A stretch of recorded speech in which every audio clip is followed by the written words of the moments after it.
Hello guys, welcome back to another video.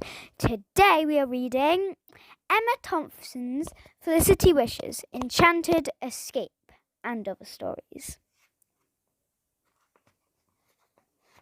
Okay. Chapter 1, Perfect Pen Friend. Felicity Wishes has spent hours hunting for a special pink pen, but she couldn't find it anywhere. "Borrow mine," said Polly in a hushed voice as they were studying in the library.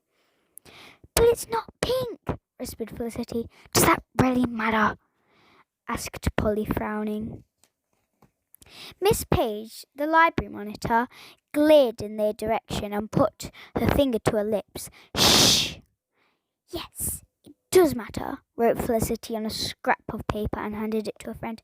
"Why?" Polly scribbled back. Felicity wiggled a beautiful sheet of sparkling pink paper in front of her friend's nose. "I need to write a special letter," wrote Felicity, looking round to check that Miss Page wasn't watching them anymore. Polly suddenly stifled a squeal. Felicity's favourite pink pen was nestled neatly behind her ear. She tweaked it out and passed it to her friend, leaning over to her shoulder to see who she was writing to. Felicity was scribbling a response to an advert in Fairy Girl magazine. It read, "Pen friend needed. Friendly fairy would like true friend to share dreams. My hobbies are knitting, cloud trekking, and singing or whatever comes into my head. Please reply to Beatrice, The Cottage, Rainbow Wood, PM 12 p.m. Being the friendliest friendly in Little Blossoming, Felicity had found Beatrice's appeal hard to ignore. By the end of lunchtime, she'd written a 4-page response telling Beatrice all about herself, her best friends, the School of 9 Wishes, and her favourite flavoured ice cream. "It's very good," said Polly after Felicity had shown the letter to her friends during break time. "Are you sure it's okay?" asked Felicity. "You don't think it's too over the top?"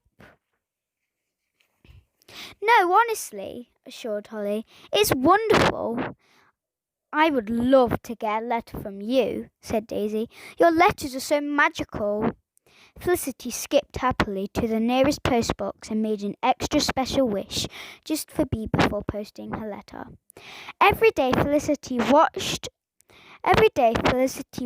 for the post fairy before she left for the School of 9 Wishes, and it wasn't long before a large yellow envelope landed on her doormat in a cloud of glitter. "Isn't it great?" said Felicity excitedly to her friends when she finally arrived at school. "Bea's written 4 whole pages, on both sides too." Felicity's friends gathered round her, flapping their wings with excitement as Felicity read out her first pen friend letter.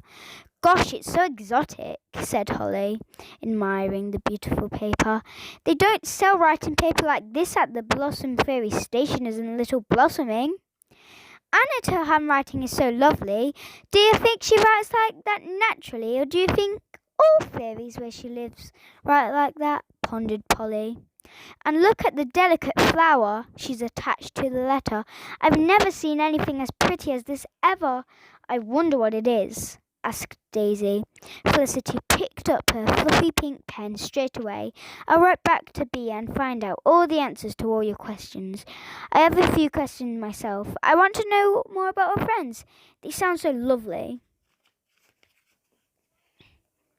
Over the few weeks, Felicity and Bea exchanged letters almost every other day. Felicity couldn't believe they had so much in common. "Dear Beatrice, my best friend is Polly. She's good at everything and often has her head in the books, studying to be a tooth fairy.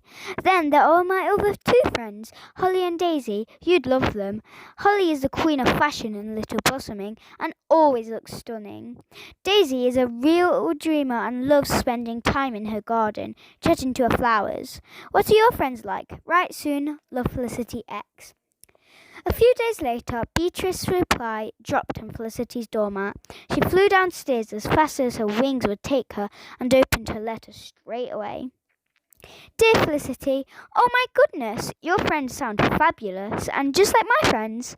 My best friend is Amber, and she won first prize for the best smile competition this year."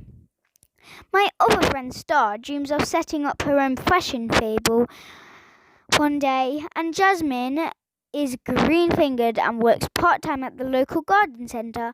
I can't believe how similar they are. Right soon, lots of love, Bee. Kiss, kiss.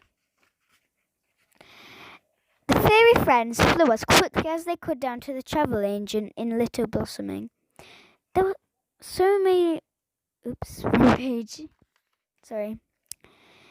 After reading Bee's letter, Felicity suddenly had an idea. Wouldn't it be wonderful if I met Bee?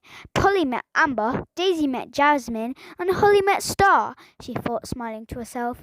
I'm sure we would all get on really well, and half-term is coming up, so we could visit them then. Quickly, Felicity grabbed her pen and immediately set about writing back to Bee to share her big idea with her. Holly, Polly and Daisy met for a milkshake at their favourite cafe, Sparkles. It seemed a bit too quiet without Felicity, who had been too busy writing to Bee to join them. The fairies had seen less and less of Felicity ever since she started writing to Bee. Whenever they'd see her, she was either poring over another letter from Bee or consumed with drafting her next letter. Holly, Polly and Daisy were beginning to feel a little left out. Holly sighed and picked up a magazine and idly began to leaf through it.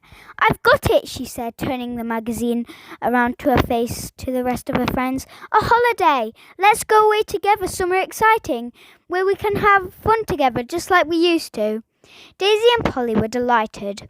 It was a brilliant idea. Half-term was coming up and none of the fairies had gone away for ages. And they'd never been on holiday together before. Let's make it a surprise. Felicity loves surprises, squealed Polly. The fairy friends flew as quickly as they could down to the travelling agent in Little Blossoming. There are so many places to choose from, said Polly, her nose pressed up against the travel agent's window. How are we ever going to decide? There were activity holidays, relaxing holidays, sunshine holidays, and snow holidays. The list were endless. Wow, exclaimed Daisy. We could go on a walking holiday to see species of flowers in their natural surroundings. Or we could go to the fairy girl world to look at the designer shops and sit in the cafes. And watch out for famous fairies, suggested Holly, poring through a city break leaflet. And that is where we will leave part 1 of Felicity Wishes Enchanted Escape.